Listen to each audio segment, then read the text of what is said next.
8h17, on va se pencher à présent sur les devises et leurs cours. Pour nous accompagner, Philippe Lermy, bonjour. Bonjour Roselyne. Vous êtes trader formateur et ancien chef trader d'une banque centrale. Philippe, on va d'abord évoquer les événements de la semaine à venir, une semaine chargée. Et on va commencer par tout à l'heure l'indice allemand, le ZOO, qui devrait remonter légèrement. Oui, alors comme on peut le voir donc sur le graphe en orange, l'indice s'est stabilisé à un niveau bas depuis plusieurs mois, mais l'évolution de la situation actuelle par les analystes financiers allemands montre qu'ils s'attendent à ce que l'Allemagne rentre à nouveau en récession, comme je vous l'avais déjà annoncé lors d'un interview passé. Alors maintenant, si cette récession est seulement technique, on peut espérer que le ZOO a atteint son plus bas et devrait remonter, mais aussi, je dirais, l'évolution de la situation actuelle devrait remonter. On enchaîne avec le taux de chômage et les salaires moyens au Royaume-Uni. La croissance des salaires devrait rester forte. Oui, alors on anticipe aussi un taux de chômage inchangé à 4,3%. Et les salaires moyens, donc bonus compris, devraient ralentir de plus 8,5% à plus 0,3%, mais pour ces derniers, c'est surtout grâce aux effets de base. Donc en tout cas, comme vous pouvez le voir sur le graphe, la croissance des salaires est actuellement au-dessus des prévisions de la Banque d'Angleterre. On enchaîne avec l'inflation au Royaume-Uni, et là c'est un ralentissement qui est attendu. Oui. Alors, malgré la hausse des prix du pétrole, l'inflation est attendue, mais en léger ralentissement seulement à 6,5%, donc comparé à 6,7% le mois précédent. Alors, le risque, c'est d'avoir une légère remontée, en fait, après le fort ralentissement du mois précédent qui a surpris les marchés et même la Banque d'Angleterre d'ailleurs. Alors, quand bien même, si l'inflation sortait comme attendu, elle resterait la plus élevée si on la compare avec les USA et l'Europe.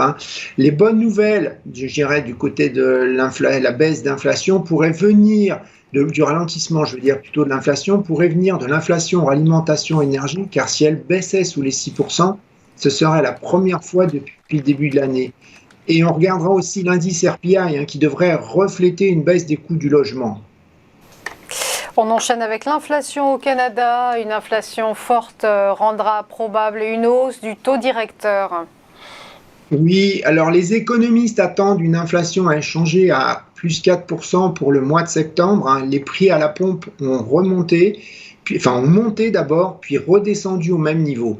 Les prix d'alimentation, eux, ralentissent, mais le coût des intérêts sur les crédits hypothécaires montent. Alors attention aussi, parce qu'il y a une particularité avec StatCan, qui est l'organisme qui publie le chiffre mensuel, qui publie le chiffre de l'inflation, et le chiffre mensuel étant non ajusté des variations saisonnières, ce qui signifie qu'une simple hausse de plus 0,1% sur un mois est loin d'être négligeable, parce qu'elle serait plutôt équivalente à plus 0,5%, donc en équivalent ajusté des variations saisonnières. Alors si on regarde du côté des swaps OIS, ils intègrent donc une hausse du taux directeur de la Banque du Canada à 29% actuellement pour la réunion la semaine prochaine.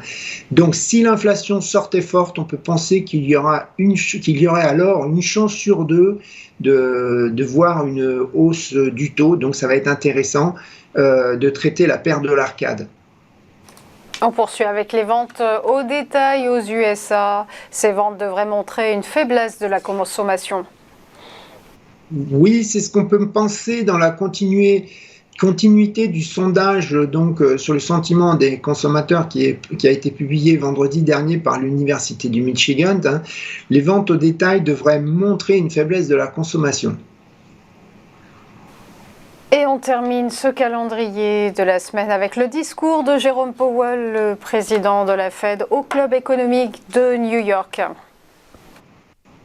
Alors la semaine va être en fait marquée par un déluge de discours avec pas moins de 16 des membres du FOMC de la Fed, dont, comme vous l'avez dit, M. Powell. Donc ça va être l'occasion pour eux de clarifier, je dirais, s'il y aura encore une baisse des taux directeurs d'ici la fin de l'année, puisqu'apparemment la semaine dernière, ce n'était plus le cas, au début de la semaine dernière, selon certains membres de la Fed. Alors en effet, on a le marché qui est partagé entre des taux inchangés avec le marché lui-même qui aurait auto-réalisé une dernière hausse de taux avec une dernière hausse avec des taux directeurs, je dirais, avec les taux des obligations 10 ans qui ont atteint un plus haut de plus de 16 ans. Et les derniers chiffres qui montrent que le combat contre l'inflation qui n'est pas définitivement gagné. Alors pour l'instant, on voit que les primary dealers anticipent à 29% seulement une dernière hausse des taux directeurs de la Fed, et qu'elle aura plutôt lieu, je dirais, lors de la réunion de décembre. Alors, il est fort probable que M. Powell va insister sur la durée de la politique monétaire restrictive, et il va aussi réitérer que la Fed est dépendante des chiffres, ainsi qui rendra d'autant plus important le prochain indice d'inflation préféré de la Fed, qui est le Core PCE. Donc, pour nous, traders, ça sera intéressant à trader, ça sera la semaine prochaine.